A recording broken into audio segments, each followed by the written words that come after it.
So when you have a fighter which is firing a BBR, then there is an ecosystem which is helping him. So if there are more kills on the Indian side, it would mean that the ecosystem of the other side was better. An ecosystem takes many years to build. It's not only putting together, it's about professional training. So I'm just giving you the reasoning behind all this. This is my thinking that all this would not have happened. Indonesia wanting to buy them, stocks going up if there was only one aircraft. But as when the Bloomberg journalist asked the CDS that did 6 aircraft come down, he says, no, it is not that. So we accept the CDS point of view here, but certainly it was more than one. On the one hand, it was disproportionate response, and on the other hand, if the political objective was to end the proxy war of Pakistan, I don't think that has been accomplished. If the military aim was to create a deterrence against the Pakistan military, it has not been accomplished. And the most important thing is, we earlier also used the air power, which was in 2019 Balakot air attacks. Then also the limitations of our air force were exposed. Now they are further exposed. So what are we getting out of it? Only the government knows that. This is not my assessment. My assessment is he was expressing his helplessness at his reduced combat capabilities, his cordons. You see, even if the private players come, nothing will happen, in a day or 2 days. It takes time. All right. He has a problem. His problem was very simple. He understands that Pakistan Air Force is strengthening. He understands that perhaps even the Chinese will come and help the Pakistanis, though we saw in this operation that they actually came whole hog. The Chinese have come whole hog in support of Pakistan. So that was the eye-opener for us. I don't know how many eyes have opened here. हमें आंखें खोलने की ज़रूरत है। Pakistan technology में भारत का बाप है। पाकिस्तान का इलेक्ट्रॉनिक वॉरफेयर सिस्टम भारत से बहुत सुपीरियर है। भारतीय सीडीएस पाकिस्तान के हाथों तबाह होने वाले राफेल तैयारों की असल तादाद क्यों छुपा रहे हैं? सुनिए भारतीय दिफाई तज्जिया निगार परवीन स्वाहनी से पाकिस्तान टेक्नोलॉजी में भारत से किस कदर आगे निकल चुका है। वीडियो को लाइक कीजिए, हमारे चैनल को सब्सक्राइब कीजिए। See, the first thing is that the Indian side didn't really realize that they were up against not Pakistan, but Pakistan and China. So that's the thing. And as a consequence of that, I believe that the Indian response to the Pahalgam massacre was disproportionate. Now, this is very important. What this means is that they did the proxy war, we lost lives in Pahalgam. So this is terrorism. Terrorism is what we call the sub-conventional operations. And as a response, what we did is we went completely overboard and we did the conventional operations, and that too at the high end.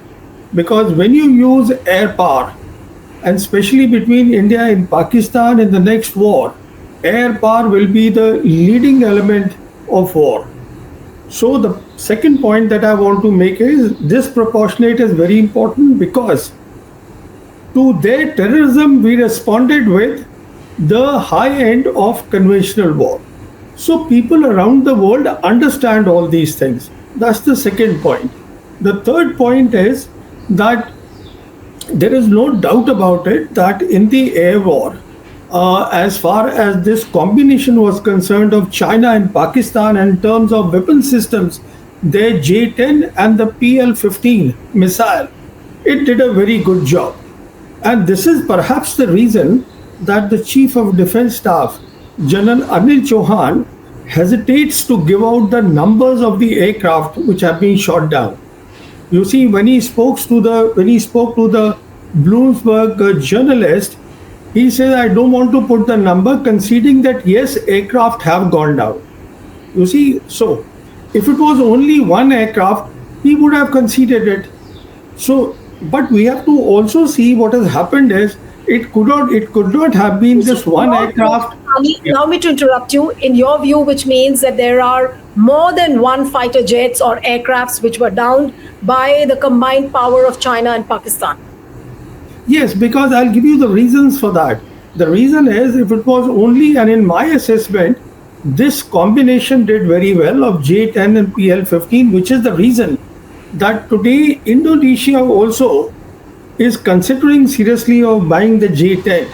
Then we also saw that after that night, which is the sixth, seventh night, we saw that the stock of the makers or the manufacturers of J10, which is the Chengdu Aerospace Corporation, it shot up.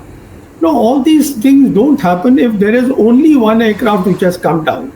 And the reason is very obvious why the CDS doesn't want to accept the losses is because if he accepts that, then he's also accepting, which is a very dangerous thing, the limitations of the Indian Air Force. And when I say limitations, please understand this is for the benefit of your viewers because what we are talking about here are the BVRs, beyond visual range missiles. Now, beyond visual range missile, which fire at a very long range, what is important is the digital ecosystem which is backing them. There is a huge digital ecosystem that backs them. If you remember, there was a briefing given by the Pakistan Air Force officer, Air Marshal Aurangzeb Ahmed, to the international press, where he said that now the Pakistan Air Force has got a new war-fighting doctrine, which he called multi-domain operations. Now, what that means is that is the digital ecosystem, and that comprises of you have your satellites, you have your airborne assets, you have your ground assets, you have your fighters, and everything is linked with their link 17. Now, so when you have a fighter which is firing a BVR, then there is an ecosystem which is helping him. So if there are more kills on the Indian side, it would mean that the ecosystem of the other side was better.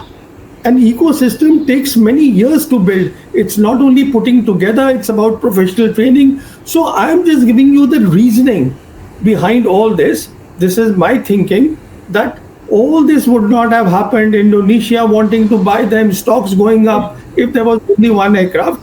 But as when the Bloomberg journalist asked the CDS that did 6 aircraft come down, he says, no, it is not that. So we accept the CDS point of view here, but certainly it was more than one. No, but the manner in which the Chief of Defence Staff was trolled later on by the right-wing army, the troll army, it almost looked like he had blundered. So would you look at it as a blunder, or it was an honest confession, or it was a media narrative which BJP apparently, or the government, if I may say, couldn't manage? See, the point is that they had to accept something because this is the start point. Because as far as the Pakistan side was concerned, they gave the briefing within 48 hours to the international media. And after that, the entire international media knew what's going on. The Americans knew what is going on. Chinese knew what is going on. See, this is not the age of commercial satellites, what CDS said, that we'll have the commercial side. This is the age of real-time intelligence by satellites. And the Chinese have those capabilities. So what went down is known to everybody except our own people. So at some stage, for the credibility of India, they had to accept something. So he accepted that. Now, obviously, it's a narrative which is not helpful for the image of the government. But the point here is that the government should have, first of all, thought about it, that this disproportionate response, is it helping us? Now, this is important. On the one hand, it was disproportionate response, and on the other hand, if the political objective was to end the proxy war of Pakistan, I don't think that has been accomplished. If the military aim was to create a deterrence against the Pakistan military, it has not been accomplished. And the most important thing is, we earlier also used the air power, which was in 2019 Balakot air attacks. Then also the limitations of our air force were exposed. Now they are further exposed. So what are we getting out of it? Only the government knows that. I mean, I can't answer that part. No, obviously, and everybody is at pains to understand that what is going wrong with the air power of India. Are we not working enough? We do not have the wherewithal, we do not have the technological capacity, or we do not have the political will. What has really gone wrong with all the big talks which Modi government does? See, I can't answer that question. I can only give you my assessment of the whole question. What is going on is, in my assessment, that when the Prime Minister came to power in May of 2014, That is the time the Air Force chief was with the name of Air Chief Marshal Arup Raha. And since then, the Air Force has been seeking a sub-conventional role for the Air Force. You see, that you also want to, because the army is doing a sub-conventional role. So, starting from Arup Raha, all the Air Force chiefs have been wanting a sub-conventional role, that Air Force should be used in this role, which is wrong, because we are talking of a modern war here. On the other hand, we did not understand a very simple thing, that right from 5th August 2019, when we revoked 370 and 35A from Jammu and Kashmir, Chinese leadership has been consistently saying at all the levels that we will support Pakistan's sovereignty and security. What that means is that the two militaries, the PLA and the Pakistan military, had actually started intensive exercises, which is joint exercises against a very clear enemy. So what is going on is that we did not understand all that.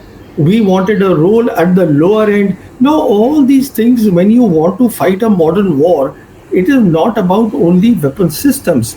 It is also about optimizing the weapon system, that is called war concept. And it is also about years of training. It doesn't happen in a jiffy that today you say, okay, I'm buying Rafales, so I become powerful. No, you don't. It is not only Rafales, how do you use the Rafales, how do you use the Rafales with the other systems, and what sort of training you have done, what sort of understanding you have of electronic warfare. You see, these things are important. We saw in Balakot very clearly that the Pakistan Air Force displayed better electronic warfare capabilities. So we should have understood that in a modern war, electronic warfare is very important, because if you can jam the enemy's communication, there is trouble. How do you do the operation if the communication are jammed? I mean, we faced it in 2019, which is why our pilot, our squadron leader, he was made prisoner of war. So we should have learned that lesson. Instead, the Indian Air Force leadership is saying that we should have a role in counter-terror operations, sub-conventional operations. So and see, on top of that, you listen to the present Air Force chief. I actually sympathize with him, Air Chief Marshal AP Singh. He said openly that, look, the DRDO and the HAL, they have not met any of the timelines. Now, on the one hand, you want to do Atmanirbharta at a time when there is a big crisis at hand. Atmanirbharta requires years of peace, Sunny, so that you're talking about the Air Chief Marshal's interview, where he said that there are delays in defense procurements, Yeah. and the contracts are signed, but we do not know whether those things will actually arrive or get delivered.